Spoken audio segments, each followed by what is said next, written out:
स्नेहदा स्पन्दन स्नेहदा स्पन्दन।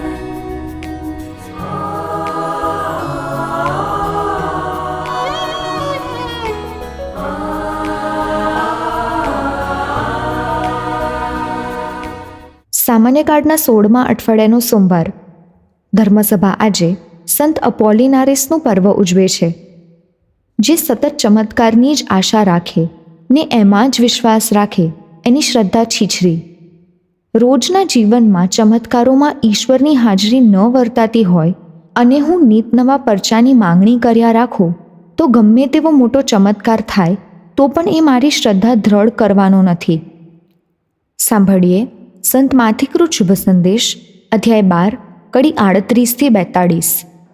ત્યારે કેટલાક શાસ્ત્રીઓ અને ફરોશીઓ બોલી ઉઠ્યા, ગુરુજી, અમને કંઈ પરચો બતાવો.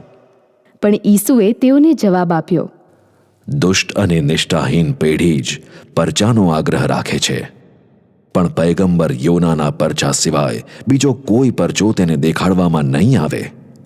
યોના 3 દિવસ અને 3 રાત મગરમચ્છના પેટમાં રહ્યો હતો.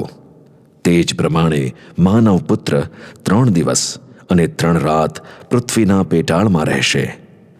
કયામતને દિવસે આ પેઢીની સાથે નિનવેના લોકો ઊભા થશે અને એને દોષિત ઠરાવશે, કારણ યોનાના ઉપદેશથી તેમણે જીવન પલટો કર્યો હતો. અને જુઓ તો ખરા, અહીં જે મોજૂદ છે તે યોના કરતાં મહાન છે. કયામતને દિવસે આ પેઢીની સાથે દક્ષિણની રાણી પણ ઊભી થશે અને એને દોષિત ઠરાવશે, કારણ ધરતીને છેડેથી તે શલોમોનની જ્ઞાનવાણી સાંભળવા આવી હતી. અને જુઓ તો ખરા, અહીં જે મોજૂદ છે તે શલોમોન કરતાં મહાન છે. स्नेहदा स्पन्दन स्पन्दन। ચમત્કાર વિના નમસ્કાર નહીં, આ માનવ વૃત્તિ છે. આપણી પ્રાર્થનાઓમાં આપણે પણ ચમત્કારની અપેક્ષા રાખીએ છીએ. ચમત્કારની અપેક્ષા રાખવી ખોટી નથી. એ ખોટી ક્યારે બને છે? જ્યારે ચમત્કાર જોયા પછી જ આપણે શ્રદ્ધા ધરાવીએ. થોમાને ઈસુએ આ વૃત્તિ માટે જ ટોક્યો હતો કે જોયા પછી જ, સ્પર્શ કર્યા પછી જ ઈસુ પુનરુત્થાન પામ્યા છે એ સત્ય સ્વીકારવાનો થોમાએ રાખેલ આગ્રહ. આજના શુભ સંદેશમાં શાસ્ત્રીઓ અને ફરોશીઓ ઈસુમાં શ્રદ્ધા રાખવાના આશાએ નહીં, પણ ઈસુની પરીક્ષા કરવા ચમત્કારની માંગણી કરે છે. ઈસુ આ માંગણીનો અસ્વીકાર કરે છે. એ જ ઈસુ જ્યાં ભક્ત ચમત્કારની અપેક્ષા રાખતો નથી ત્યાં ચમત્કાર કરે છે. ઈસુ ચમત્કાર તો કરે જ છે. આપણે એ ચમત્કાર જોવાની દ્રષ્ટિ કેળવવાની જરૂર છે. આપણી પૃથ્વી 24 કલાકમાં પોતાની ધરી ઉપર એક ચક્કર પૂરું કરે છે. આ ગતિમાં ક્ષણ માત્રનો વિલંબ થતો નથી. સૂર્યોદય અને સૂર્યાસ્ત દ્વારા એ ગતિને પામી શકાય છે. આ દૈનિક બનતો મહાન ચમત્કાર છે. ઋતુઓનું ચક્ર પણ એક ચમત્કાર છે. મોસમ પ્રમાણે પેદા થતા ફળ ચમત્કાર છે. વેલાએ વૃક્ષે લાગતા રંગબેરંગી ફૂલો નર્યો ચમત્કાર છે. આપણે પર્યાવરણને ધ્યાનમાં રાખીએ તો ચમત્કારનો અનુભવ થાય. ઈસુ શાસ્ત્રીઓ અને ફરોશીઓને બાઇબલના 2 પાત્રોમાં થયેલા ફેરફાર પર ધ્યાન કેન્દ્રિત કરવા કહે છે. નિનવેના લોકો સુધરી ગયા. દક્ષિણની રાણી જ્ઞાનથી પ્રભાવિત થઈ. આ ચમત્કારો છે. પામર માનવીઓ એવા યોના અને શલોમન દ્વારા. આ બંને કરતાં અનેક ગણા ચડિયાતા ઈસુ છે. છતાં શાસ્ત્રીઓ અને ફરોશીઓ કોરા અને કોરા જ રહે છે. એટલે જ આ લોકોને પેલા નિનવેવાસીઓ અને દક્ષિણની રાણી દોષિત ઠરાવશે કે ઈસુની હાજરીમાં જીવતા હોવા છતાં તેઓ ઈસુને ઓળખી શક્યા નહીં. ઈસુ આપણી આસપાસ અન્ય લોકોમાં, આપણા જીવનમાં ચમત્કાર કરતા જ રહે છે. આપણે એ ચમત્કારોનો અનુભવ કરીએ. ચમત્કારોના માધ્યમ દ્વારા ચમત્કાર કરનાર સુધી પહોંચી જઈએ.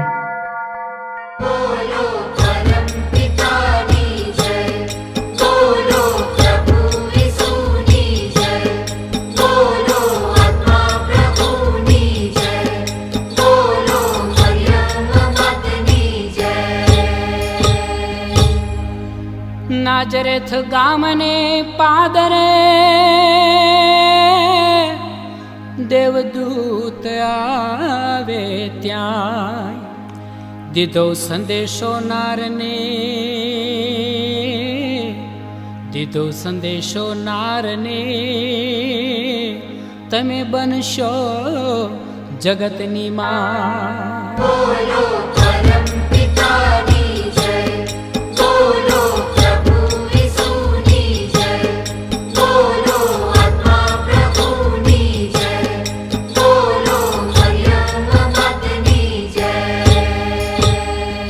બેથલેહેમ ગામને પાદરે વળી મંગલ પહોરની છે રાત. પ્રભુજી પ્રગટ્યા ત્યાંય રે, પ્રભુજી પ્રગટ્યા ત્યાંય રે, કરવા જગ કેરું કલ્યાણ.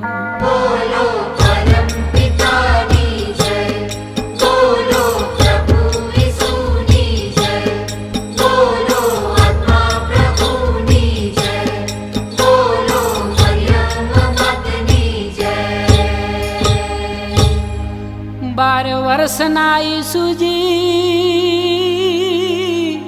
અને મંદિરે ખોવાય. 3 દિવસની શોધખોળ, 3 દિવસની શોધખોળ,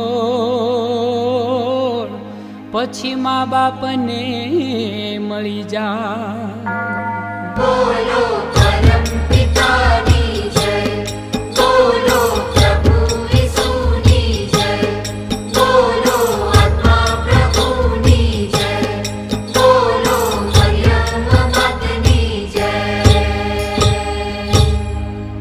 યર્દન નદીને કાંઠડે ને જાના ભગતની પાસ લીધા સ્નાન સંસ્કારને, લીધા સ્નાન સંસ્કારને, તમે છોડ્યા છે મરિયમમાં.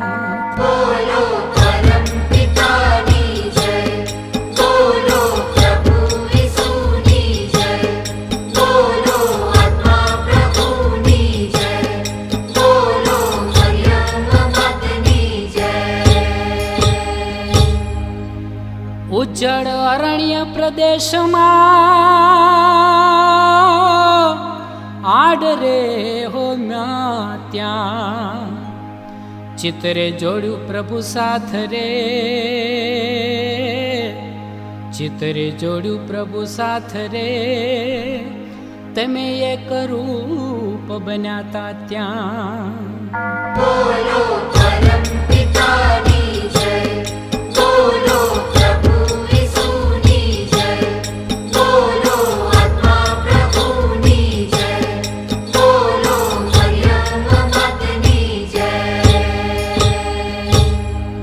અરે ગાલીલ સરોવરને કાંઠડે ને શિષ્યો મિલાપ થાય.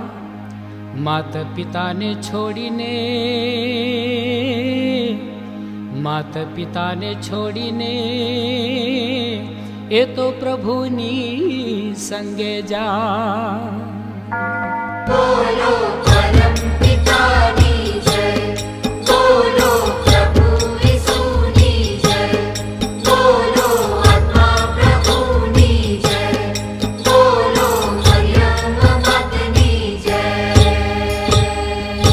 પાંગળાને સાજા કર્યા, દીધા ધને ચક્ષુદાન. અરે 14 પૃથ્વી પર, અરે 14 પૃથ્વી પર તમે પ્રગટાવી પ્રેમની જ્યોત. બોલો પરમ પિતાની જય, બોલો પ્રભુ ઈસુની જય, બોલો આત્મા પ્રભુની જય, બોલો મરિયમ માતની જય. અરે છેલ્લી ઘડી ને અંતિમ શ્વાસ, અંગે રુધિરની ધાર, પાપી જગતને કાજરે, પાપી જગતને કાજરે, તમે દુઃખ રે સ્યા તમામ. બોલો પરમ પિતાની જય, બોલો પ્રભુ ઈસુની જય, બોલો આત્મા પ્રભુની જય, બોલો મરિયમ માતની જય. મોત પર વિજય પામીને તમે ઉઠ્યા ત્રીજે દી, પછી ચડ્યા તમે સ્વર્ગે, પછી ચડ્યા તમે સ્વર્ગે, એ તો પરમ પિતાને ધામ. બોલો પરમ પિતાની જય, બોલો પ્રભુ ઈસુની જય, બોલો આત્મા પ્રભુની જય, બોલો મરિયમ માતની જય. અરે કથા સુણી અમે પાવન થયા, અને પૂરા મનના કોર. હવે પ્રભુજી આશીષ આપજો, હવે પ્રભુજી આશીષ આપજો, તમારા ભક્તોની અરજી થાય. બોલો પરમ